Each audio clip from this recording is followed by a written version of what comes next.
Hoy vamos a estudiar un Maimer Hasidés de Tov Shin Memches, 1988.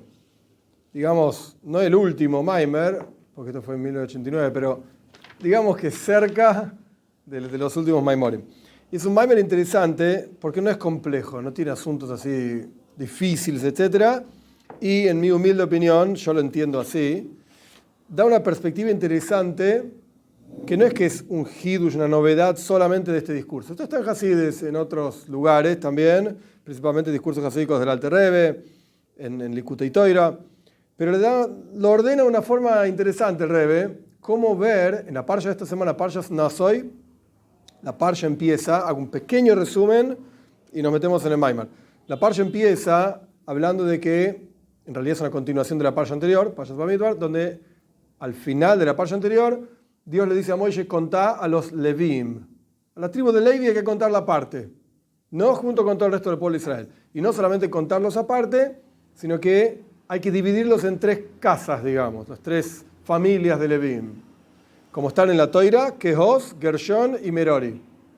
Como nacieron en realidad, Gershon, Kehos y Merori. Pero la Toira los cuenta diferente, ya vamos a ver por qué.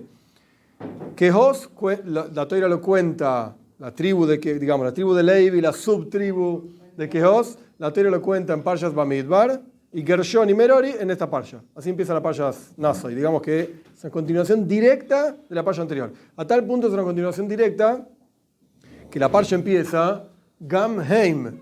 También a ellos hay que contar, que esto es una de las preguntas del Maimer. También hay que contar a la subtribu de Gershon. No solamente hay que contar a Kehos, que fue contado en la parsha anterior, sino que también hay que contar, así dice la parsha, también hay que contar a Gershon. Y lo peor de todo, cuando habla de Merori, esto no lo vamos a estudiar en detalle, pero el Rebbe lo menciona, ni siquiera dice que hay que contarlos. Entonces tenemos tres partes de la familia de Levi. De vuelta, tres hijos, Kehos, Gershon y Merori. A Kehos, la Toira dice en Parshas Bamidbar, contalos, le dice a Moisés, ¿no? Contalos. Ok. A Gershon, la Toira dice, contalos a ellos también. Y Merori ni siquiera dice que los cuentes. Pero los cuenta. En la práctica, Moisés Rabbeinu cuenta en la Parsha de esta semana a los tres, digamos. Kehos, Gershon y Merori. Pero hay que entender, ¿por qué a Kehos contalos? A Gershon también. Y a Merori, ni habla de contar. No lo dice. ¿Qué pasa con Merori? ¿Qué pasa con Gershon? ¿Y qué pasa con Kehos? ¿Quiénes son estos tres personajes? Vamos a ver. El Maimer, como dije recién, de Parshas Nasoy, interesante que este Maimer, gracias. Fue dicho originalmente Yud Beis Sivan, un día como hoy, 12 de Sivan, de 1988, Tov Shin Memches. El Maimer empieza con el nombre de esta Parsha, Nasoy es Roish Bnei Gershon, Gam Heim. Le dice Dios a Moisés, no voy a leer el hebreo, solamente esto porque tenía que ver con el comienzo, digamos. Contá a las cabezas, entre comillas, contabiliza un censo. Contá a los hijos de Gershon, que era un hijo del Levi original, hijo de Jacob, también a ellos, etc. Y el Likutei Toira del Alter Rebbe, un libro de discursos hasídicos del Alter Rebbe, explica al comienzo de nuestra parsha, que es la Hasidische Parsha, el Rebbe lo menciona muchísimas veces. La parsha hasídica. Hay que entender por qué al respecto de Gershon dice también a ellos, al respecto de Kehos no dice también, dice contalos, también, etc. Y también tenemos que entender por qué al respecto de Merori ni siquiera dice que hay que contarlos. Gornish, Merori, existe. ¿Y por qué no hay que contarlos? Que de hecho se cuentan, pero ¿por qué no dice que hay que contarlos? Y explica al Alter Rebbe que primero tenemos que entender en general qué es el Mishkan. ¿Qué es el tabernáculo, el templo móvil del pueblo de Israel en el desierto? ¿Para qué viajaban por el desierto? El Alter Rebbe explica, esto es lo que el Rebbe cita. El Alter Rebbe explica que el viaje era un viaje a través de una tierra no asentada, un desierto. En el desierto no hay nadie, eso es un desierto. Y ahora también existe esa avoida. Paréntesis, no está en el Maimer, pero es importante entender a dónde apunta el Rebbe. Todo lo que aparece en la Toira, todo, sin excepción, es una hoira. La palabra toira viene de la palabra hoira, enseñanza. Incluso las historias, aquellas historias que jamás van a pasar de vuelta. Por ejemplo, estos personajes ya fallecieron hace miles de años. Tanto Kehos, Gershon y Merori, como los hijos de ellos, los nietos de ellos, no están más. Y el viaje que hizo el pueblo de Israel en el desierto fue, nunca más va a pasar eso. Entonces, ¿para qué me lo decís? No tengo tiempo para historias, bobe maices, como quien dice. Evidentemente, si la Toira lo registra es porque tiene una enseñanza. Y obviamente tenemos que saber cuál es la enseñanza. Entonces el Alter Rebbe explica, ahora sí volvemos al Maimer del Rebbe, el Alter Rebbe explica que hay una avoida nuestra personal, ya vamos a ver cuál es más adelante, de viaje por el desierto y de llevar el Mishkan por el desierto. Pero en nosotros mismos, en el mundo a nuestro alrededor y en nosotros mismos. ¿Por qué? Explica el Rebbe. Porque el Mishkan, este tabernáculo, existe en el interior de cada judío. Siempre, como está escrito, Parshas Truma, voy a vivir dentro de ellos, dice Dios. Y nuestros sabios explican en el interior de cada uno de nosotros. Nosotros somos el templo, o deberíamos. Deberíamos santificarlos para hacer el templo. Y todo esto, todo este viaje, el Rebbe está súper resumiendo un discurso hasídico entero del Alter Rebbe, en 3 líneas nomás. Todo este viaje es del pueblo de Israel por el desierto para entrar en la tierra de Israel. Todo este viaje es una preparación para una revelación divina en el futuro por venir, que entonces, cuando llegue Moshiach, etc., se va a anular y subyugar todos los asuntos, en las palabras del Rebbe, no deseables, bilti retzuim, no buenos, para no decir malos. Como está escrito, es un profeta, y el espíritu de impureza destruiré, erradicaré de la tierra, y solamente habrá todas cosas buenas para todos los seres humanos, y el servicio del hombre hacia Dios será en elevación, ahora explico esto, en kedusha, en santidad propiamente dicho. ¿Qué está diciendo el Rebbe? De vuelta, es un resumen súper resumido de un discurso entero. El desierto representa, así es un pasuk, Lo yashav Adam Sham, un lugar donde no hay seres humanos, eso es un desierto. ¿Quién es, digamos, simbólicamente hablando, el ser humano por excelencia? Hashem. Él es el hombre por excelencia. Dios, Hashem. Entonces un desierto significa donde no hay hombres, donde Hashem no está revelado. No lo percibimos, no lo captamos. Puede ser en nuestro interior, puede ser en el mundo a nuestro alrededor, etc. Entonces el viaje del pueblo de Israel por el desierto, llevando el Mishkan, era llevar kedusha, santidad, incluso a los lugares donde Dios está oculto. Eso es el desierto. En nuestra vida, llevar Gilu y Elokus, revelación divina, Toira, mitzvahs, lo que sea, incluso en nuestras partes de nuestra vida donde Dios no está tan revelado. Puede ser la comida, puede ser la bebida, puede ser dormir, puede ser los negocios. Cada uno tiene sus mishigases, sus problemáticas, digamos. Ahí hay que llevar a Dios. Este es el viaje del Mishkan a lo largo del desierto. ¿Y hacia dónde viajaban los judíos? Hacia la tierra de Israel. El objetivo era entrar a la tierra de Israel. Y nuestros sabios dicen que si no pasaban ciertos eventos en el desierto, no importa los detalles, entraban a la tierra de Israel con Moishe Rabbeinu, con Moshiach, y ya está, se acabó. No hubiésemos estado nosotros acá sentados, en donde estamos sentados, etcétera, etcétera. Hubiese sido diferente la avoida. Entonces, evidentemente hay 2 etapas. Hay una etapa donde hay un desierto, donde Dios no está revelado, donde hay cosas negativas, como vamos a ver, Nahash, Saraf, serpientes, escorpiones, que había que lidiar con ellos en el desierto. Y hay una etapa en donde es todo Kedusha, santidad, Eretz Israel, sea lo que fuera que quiere decir. Entonces esto significa que hay 2 etapas en la avoida, en el servicio a Dios de cada uno de nosotros. Hay una etapa en la cual vas a tener que luchar contra lo malo que tenés en tu interior, te guste o no te guste. Y no me vengas a decir que no tenés nada malo, porque ¿quién puede? Es un versículo. No existen justos en la tierra que hagan todo bien y no pequen. ¿Join? Todos tenemos cosas todos tenemos mochilitas con las cuales trabajar. Sin duda. Ok, ese es un asunto en la boida, en el servicio a Dios. Y después hay otro asunto en la boida, en el servicio a Dios, donde todo kedusha, sos un tzadik. Y si sos un tzadik, ¿qué tenés que crecer? ¿Cuál es la boida? Ya está, hago todo bien. Entonces el Rebbe explica, de vuelta, sacando un súper resumen del discurso del Alter Rebbe, que hay una boida en kedusha también, en santidad. Siempre podés crecer más. El tzadik estudia, 20 horas por día y duerme 4. Ok, estudia 20 horas y 5 minutos. ¿Podés crecer o no? Sí. ¿Y por qué no estudias 20 horas y 5 minutos? ¿Y por qué tengo que dormir un poco y qué sé yo? Ok, mira, todavía tenés más para trabajar. Obviamente hay niveles y niveles, y no estoy diciendo que nosotros tenemos que vivir en ese nivel, no estoy diciendo eso, estoy diciendo que existe elevarse en kedusha también. existe ser frum, religioso, y decir las brojas, como siempre, y tomás. Okay. Si no podés detenerte y decir una braja. Baruch, Atah, Hashem, Elokeinu melech haolam. Y es una elevación en Kedusha. Ya decís brojes, Mazel Tov. Ahora decirlas mejor. Decirlas con más kavana, con más intención. Pensar lo que estás diciendo, pensar lo que estás haciendo, y así sucesivamente. Eso es Aliyos Bikedusha. Eso es elevación dentro de santidad mismo. Esa es la boida que va a ocurrir en la época de Mashiach. Esa es la idea de estar dentro de la tierra de Israel, el pueblo de Israel en aquella época, etc.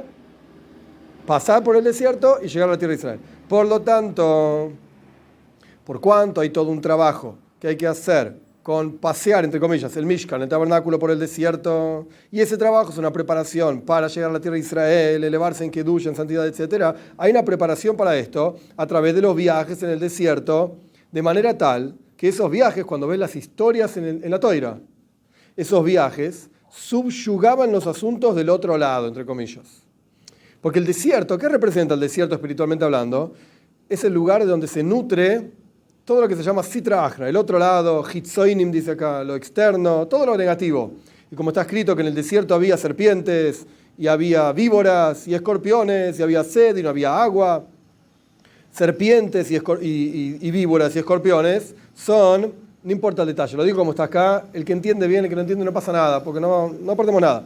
Son 3 clipois impuras, totalmente, 3 niveles de algo que no sirve para nada. No importa el detalle, realmente. Está en Tanya, capítulo 7. Y el último asunto del versículo, sed y no hay agua, esto representa el 4.º nivel de clipa, de impureza, que se puede refinar, clipas noiga, no importa. El que entiende bien, el que no entiende, no pasa nada.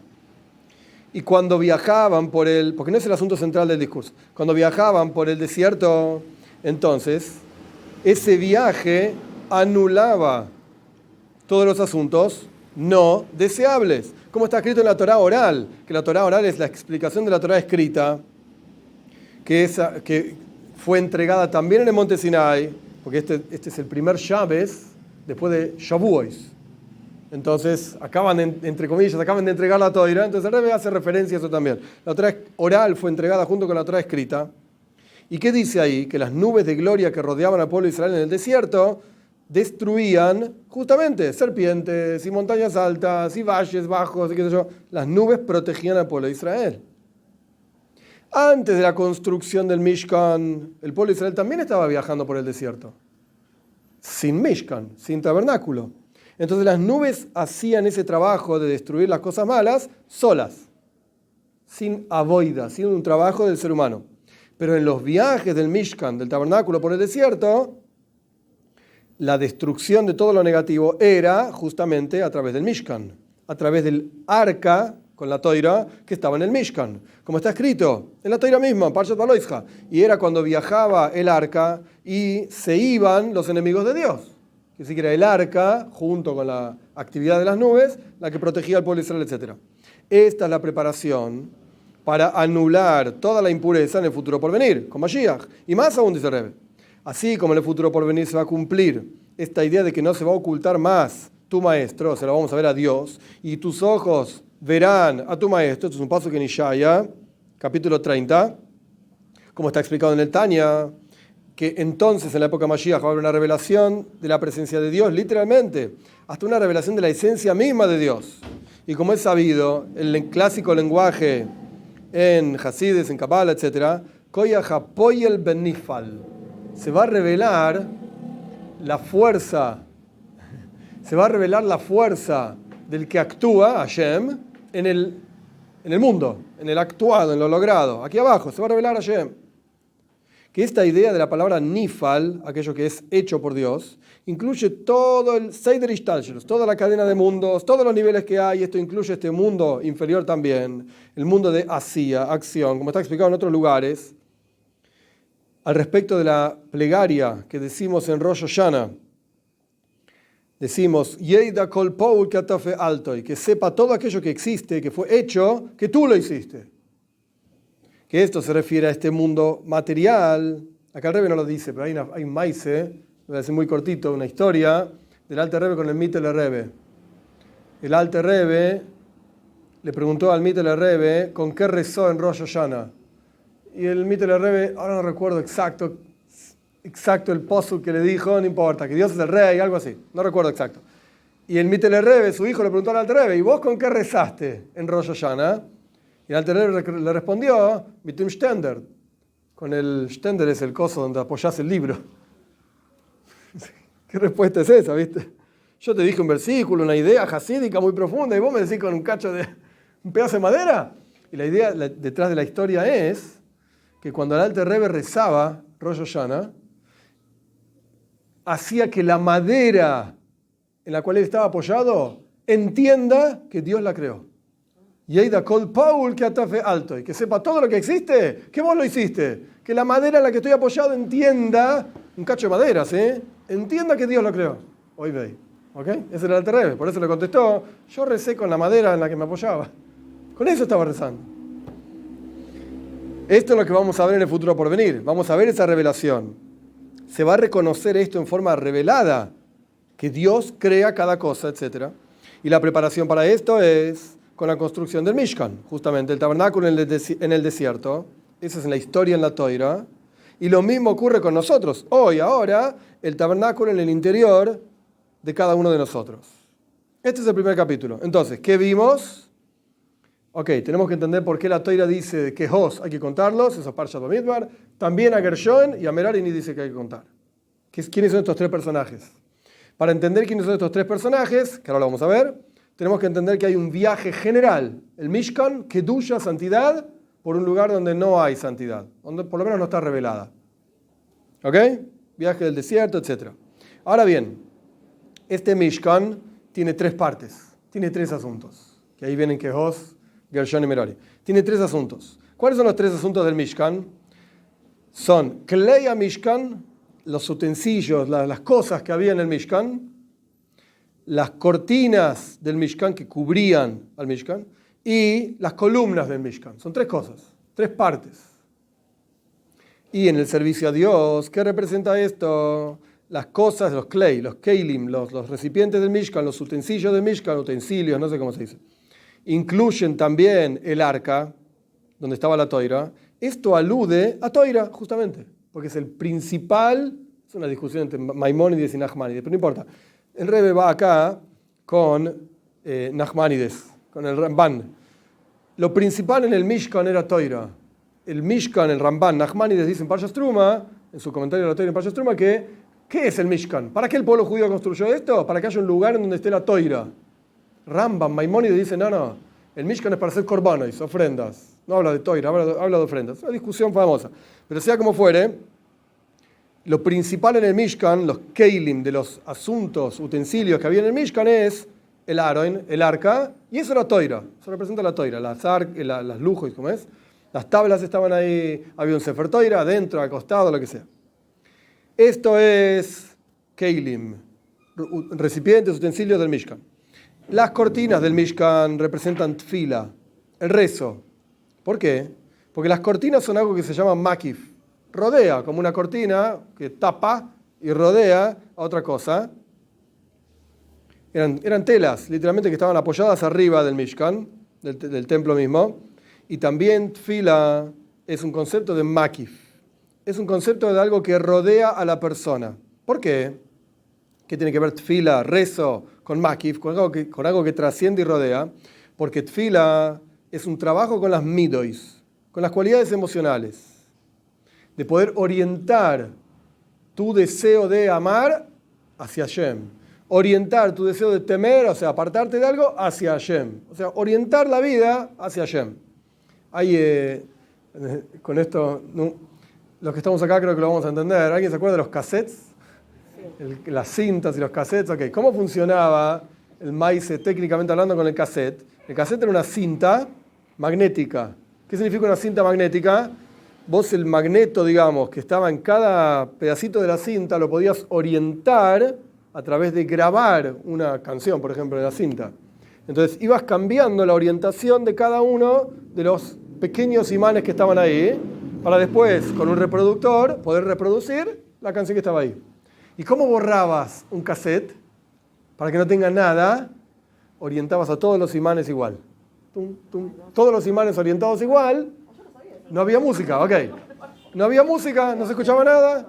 Los imanes orientados de una forma para acá y para allá, una canción, o lo que sea, una persona hablando, no importa. Los imanes todos orientados al mismo lado, silencio. No había nada. Entonces, ¿por qué traigo este ejemplo? Porque es un ejemplo, a pesar de que hay que saber un poco de tecnología, pero es un ejemplo concreto de qué es tefila. Tefila es orientar todos tus imanes para arriba.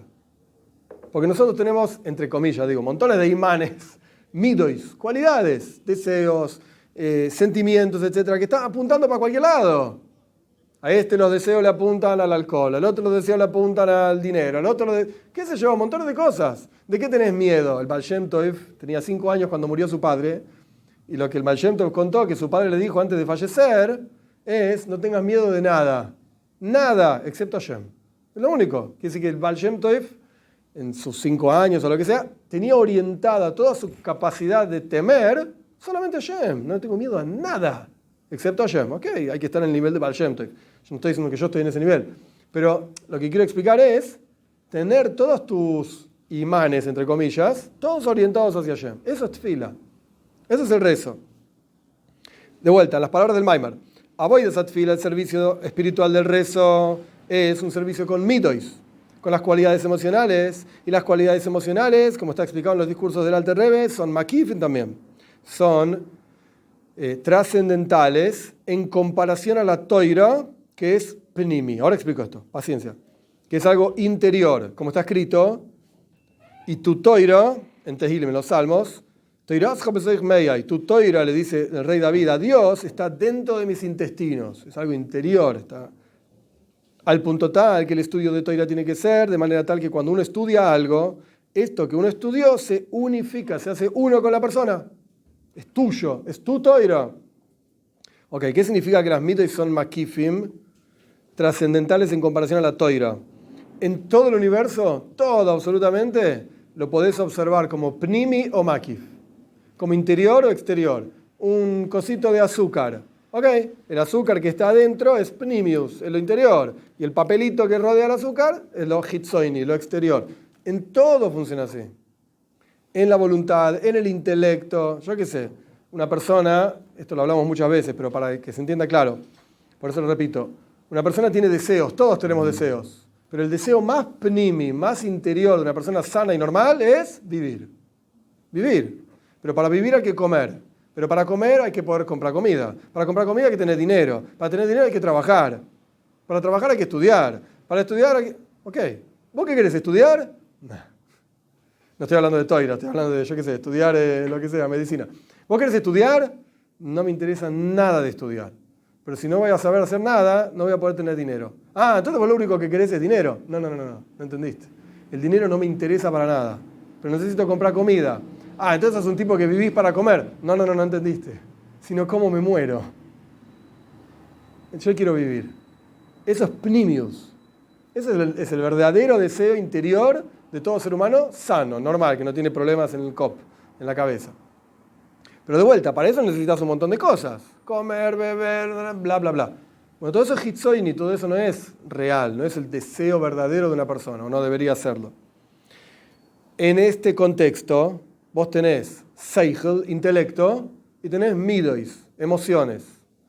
Seichel es pnimi, es lo interior en la persona, es algo que está dentro tuyo. Midois es algo que permite al seichel, al intelecto, desarrollarse, crecer.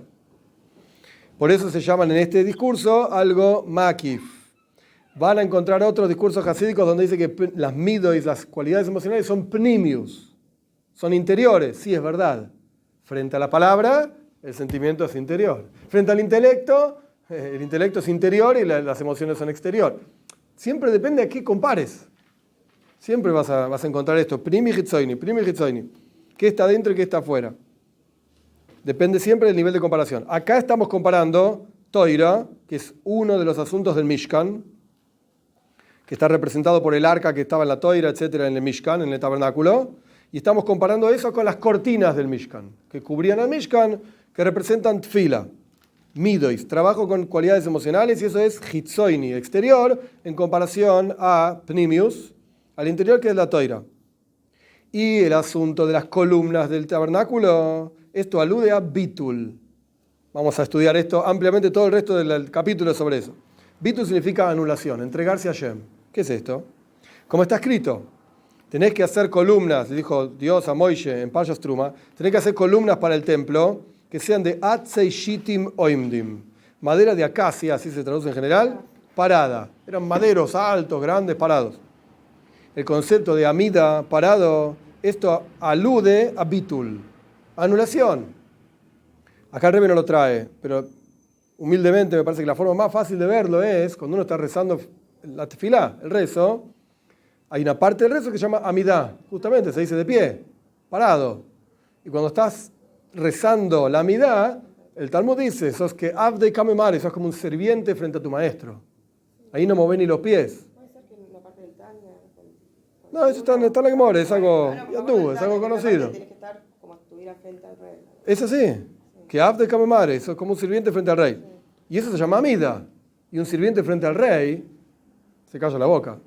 De hecho, el Talmud dice, una persona que guiña un ojo o hace una mueca frente al rey, pena de muerte. ¿Por qué?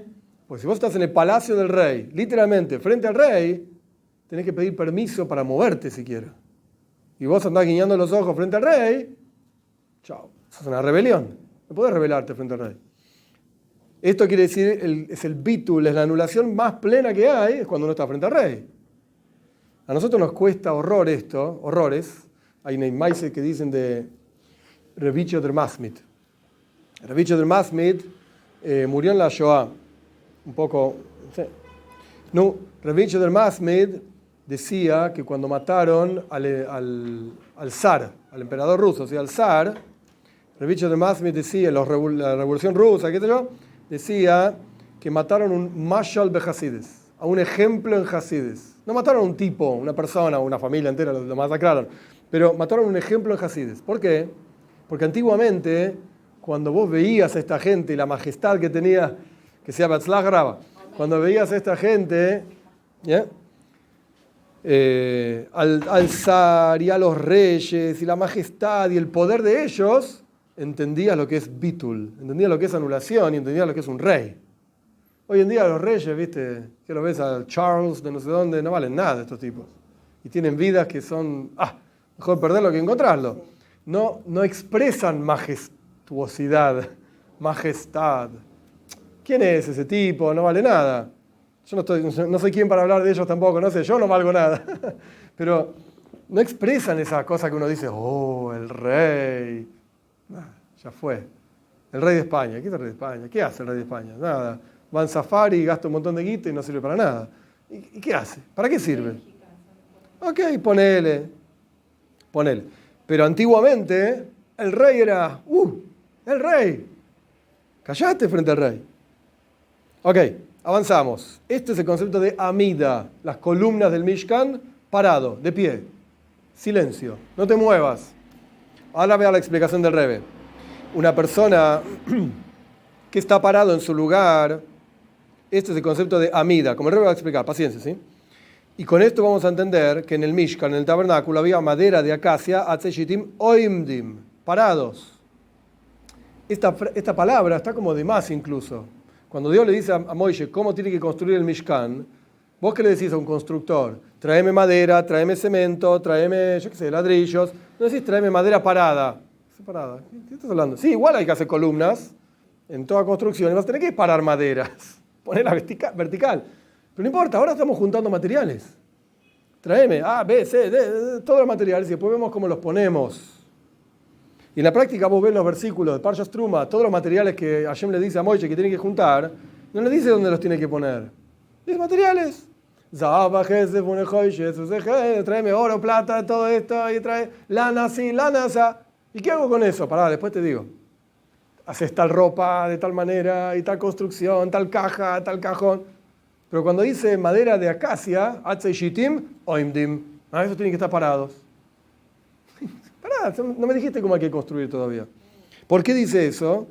Porque evidentemente esta palabra oimdim hace referencia a algo importantísimo. Bitul, anulación. ¿Por qué? Ahora va la explicación de Rebbe.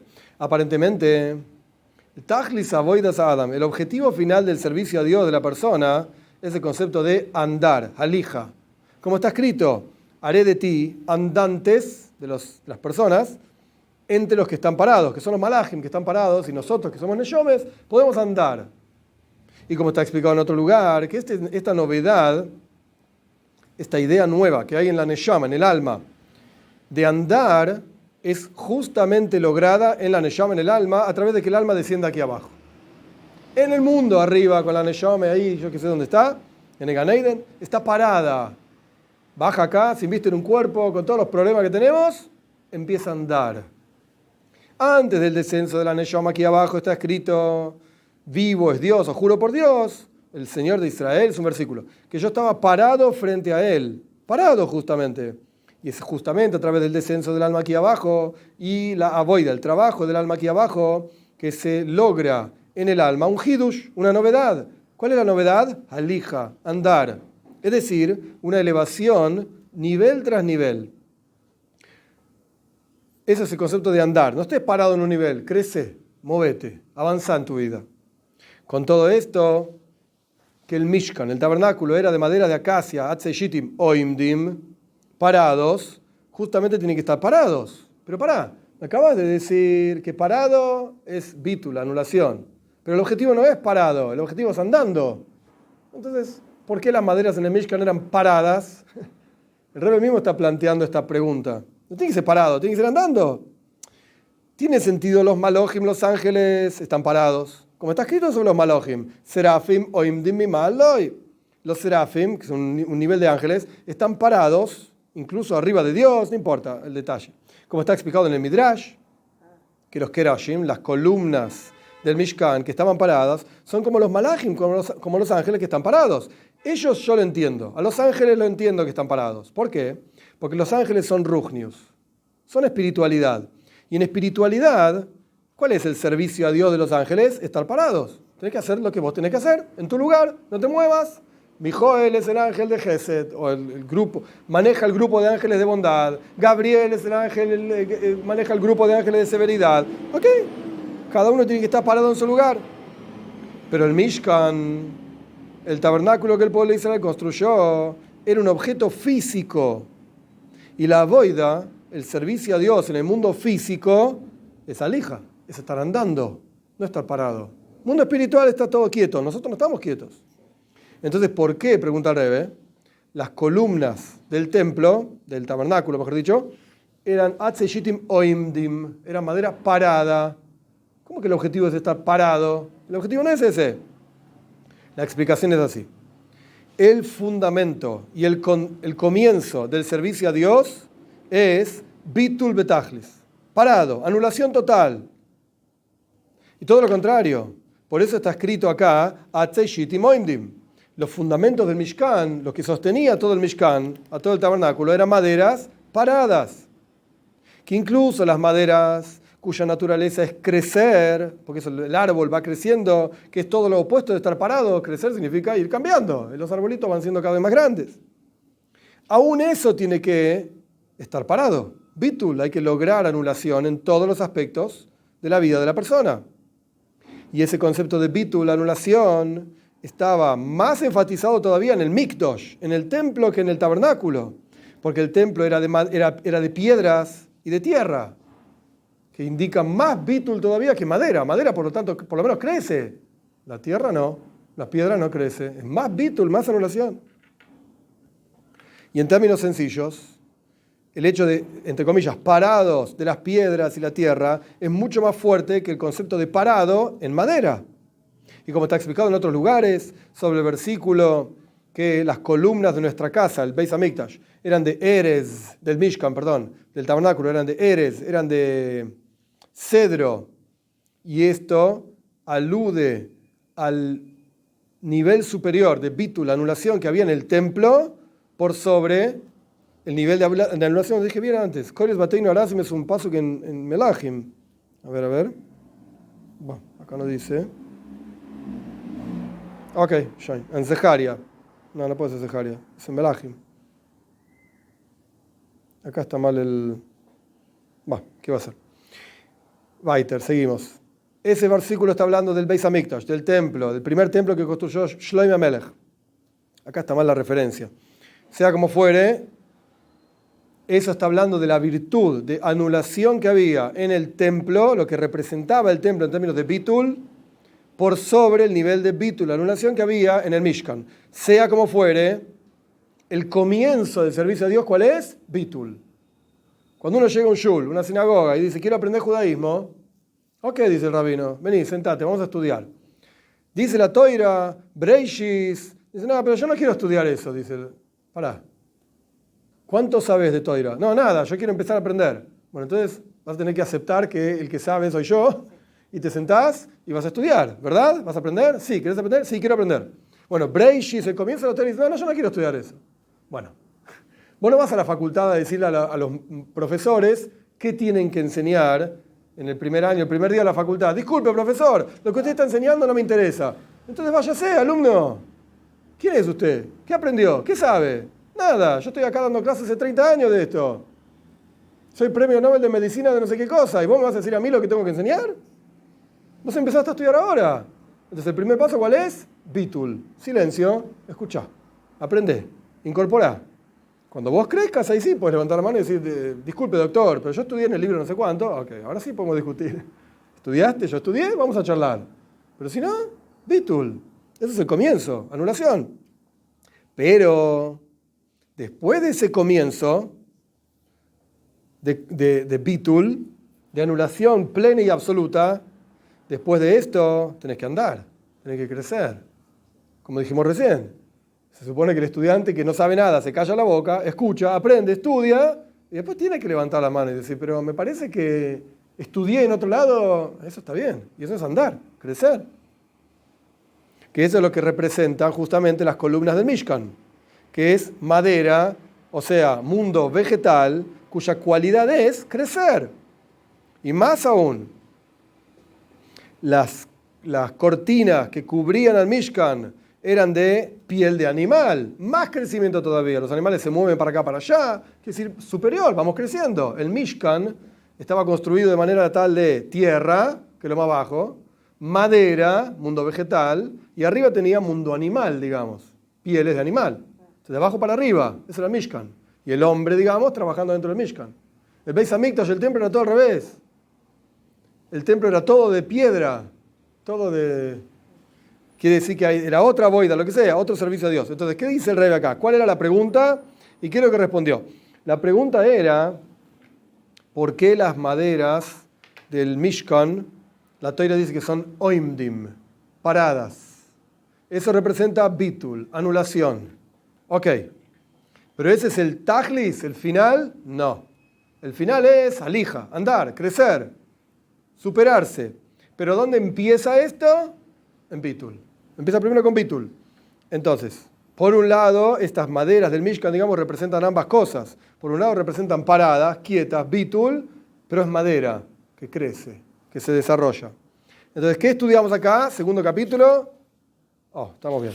Lo que estudiamos acá es, hay 3 asuntos en el Mishkan. Asunto número 1, Toira, que está representada por el arca, donde estaban las lujos, las tablas, etc. Asunto número 2, Tfila, el rezo, que esto está representado por las cortinas, midois, cualidades, y qué sé yo. Y tercer asunto, las columnas, bitul, anulación. En avoida, digamos, en el servicio a Dios, ¿qué hay que hacer con esto? Bitul, anulación, que está representado por las columnas paradas. Con esto vamos a entender, ahora el Rebbe rápidamente va a responder todo lo que nos quedó colgando. Con esto vamos a entender, no se olviden que una de las preguntas era, ¿por qué al respecto de los hijos de Merari ni siquiera habla de contarlos? Y los hijos de Gershon dicen también. ¿Por qué? Con esto vamos a entender por qué a los hijos de Merari ni siquiera dice que hay que contarlos. Y a los hijos de Gershon dice también contarlos a ellos. ¿Qué significa también? Que en realidad lo principal son los hijos de Kehoz, final de Parshat Bamidbar. Ellos Nesius Roish, no soy, hay que elevar la cabeza de ellos. Después, bueno, dale, también a lo de Gershon. Y Merari es lo último de lo último, es el último orejón del tarro, como quien dice. ¿Por qué? Y la idea es así. ¿Cuál era el trabajo en Parshat Nasoy justamente? ¿Cuál era el trabajo que cargaban en el desierto los hijos de Merari? Los hijos de Merari cargaban justamente las columnas. Este era el trabajo de ellos. Esto es lo que hacían. Con las carretas y yo qué sé. Esto representa que los hijos de Merari representan bitul, anulación. Las columnas paradas, anulación. Y más aún, dice el Rebbe, la palabra Merori, que era un nombre, viene de la palabra merirus, amargura. Una persona que está amargada, que no significa que está deprimido, son dos cosas diferentes. Amargado quiere decir, no hice bien esto, no hice bien lo otro, pero yo puedo. Vamos a salir para adelante, pero estoy amargado por la situación en la que me encuentro. Esto es bitul. ¿Quién se amarga por lo que hace mal cuando se da cuenta que lo hizo mal? Cuando dice yo, la verdad que no estuvo bien lo que hice. Ahí estás amargado. Si a vos te parece que está todo bien, yo puedo afanar, robar, mentir, lo que quieras. Igual está todo bien. Nunca vas a estar amargado por algo. Por lo menos por esas aveires, como es, transgresiones.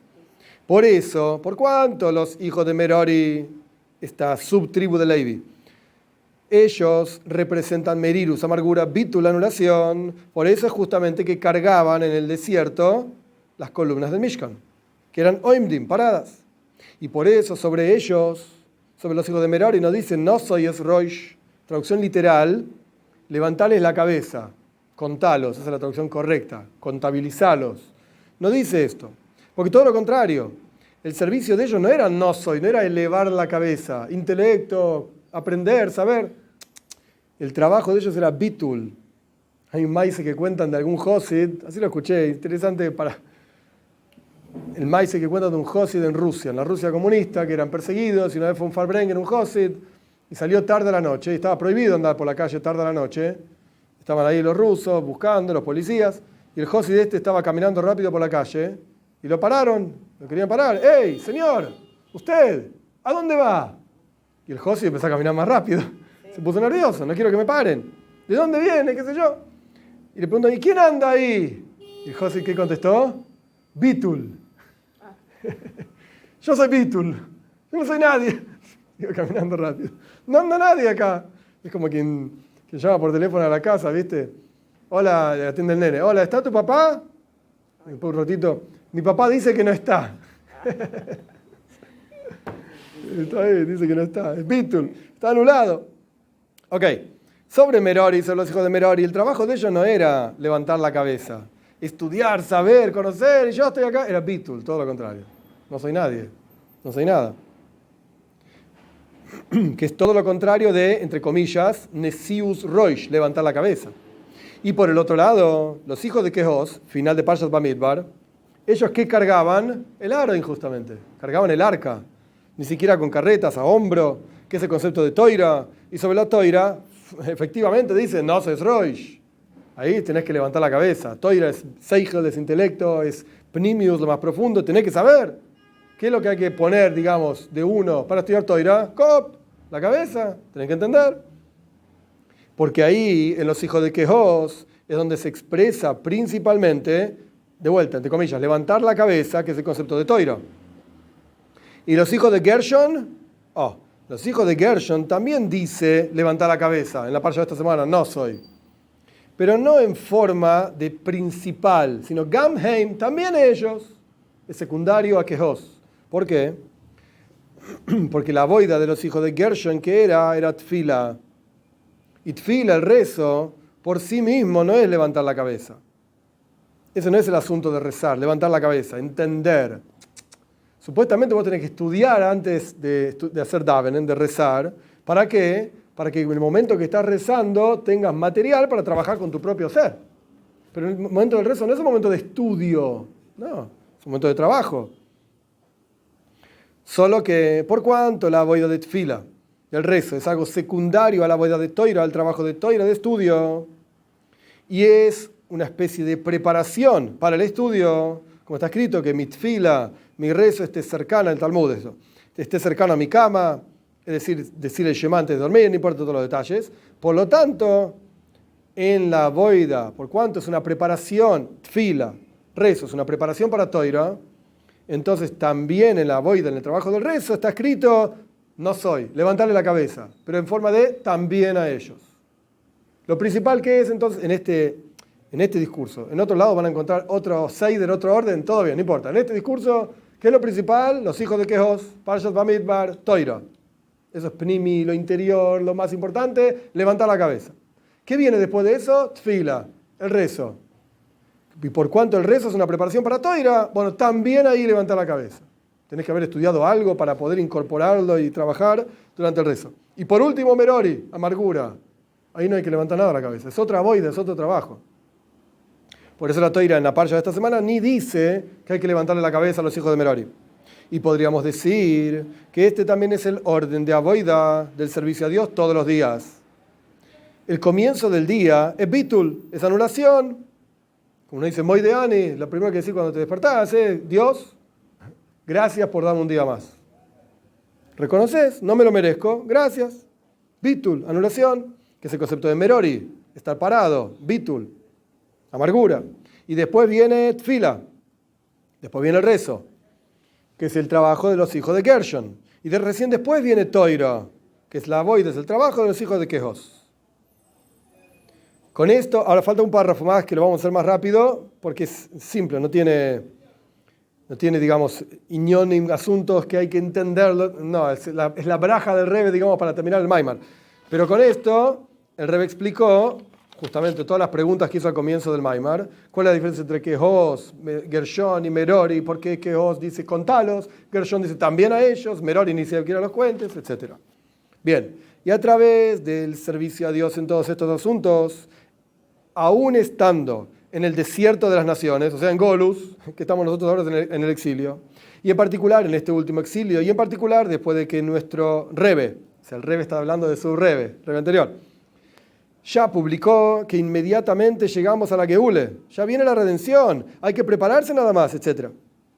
Entonces, a través del trabajo de todos estos asuntos, Toira, Tfila y Bitul, digamos, anulación, llegamos a la revelación del futuro por venir, y ahí nuestros ojos van a ver justamente a nuestro maestro, y este asunto en particular tiene que ver con nuestro tiempo, nuestro momento del año, que estamos en el Shabbos, hoy no es Shabbos, por supuesto, pero cuando el Rebbe dijo el Maimer era Shabbos, estamos en el Shabbos después de Matan Toira, después de Shavuos, Shabbos anterior fue Shavuos, y efectivamente Matan Toira, el momento de la entrega de la Torá, también fue un momento de revelación divina, de arriba, por así decir, que vino de arriba, y fue similar, como dice el Tania, a cómo va a ser la revelación de la época de Moshiach.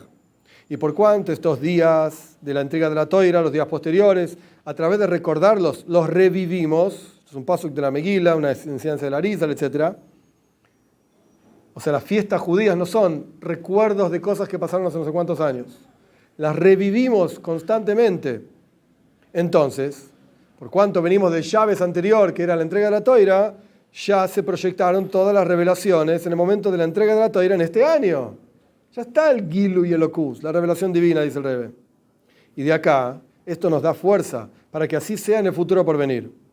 Y en particular, a través de agregar en todo este trabajo mencionado en el desierto de las naciones, en las tres líneas mencionadas, Bitul, o sea, anulación, Tfila, el rezo, Toira, el estudio, y en particular a través de estudiar lo más profundo de la Toira. Hasides, en donde, como dice el Zohar, ahí no hay kusha, mahloikes, ahí no hay dificultades o discusiones, y como está explicado en el Tania, y ahí también está traído en el Tania la frase del Zohar que dice que con este libro, con el Zohar, con este libro tuyo, le dijo, esto es, para la explicación es muy larga, Raya Mehemna es un pedacito del Zohar que lo dijo Moshe Rabbeinu. Y cada tanto aparece, Raya Mehemna dice esto, lo otro, el pastor fiel, Moshe Rabbeinu. Entonces Moshe Rabbeinu le dijo a Rabbi Shimon, que es el autor del Zohar, con este libro tuyo va a salir el pueblo de Israel del exilio con misericordia. O sea, ¿hay que estudiar Toira? Sí, y en particular la parte más profunda de la Toira. Es decir, que sea la Geule, la redención, con verdadera paz, como está explicado en el discurso hasídico Pada Beshalom, no importa, redime en paz, del Mittel Rebbe, el segundo Rebbe de Chabad, que el verdadero asunto de paz va a ser en el futuro por venir, con Mashiach. Justamente, cuando Dios va a quitar el espíritu de impureza de la tierra y vamos a ir todos juntos a nuestra tierra santa, y a Jerusalén, nuestra ciudad santa, y en forma de que Dios va a aumentar nuestros límites, y como está escrito, incluso la ciudad de Roma, en Zeharia dice, todas las ciudades se va a revelar la presencia de Dios, y esto va a ser rápido, literalmente, y Dios no nos va a dejar ni un instante más, ni como un guiñar de ojo en el exilio, con la redención verdadera y completa. Es el final de Maimer.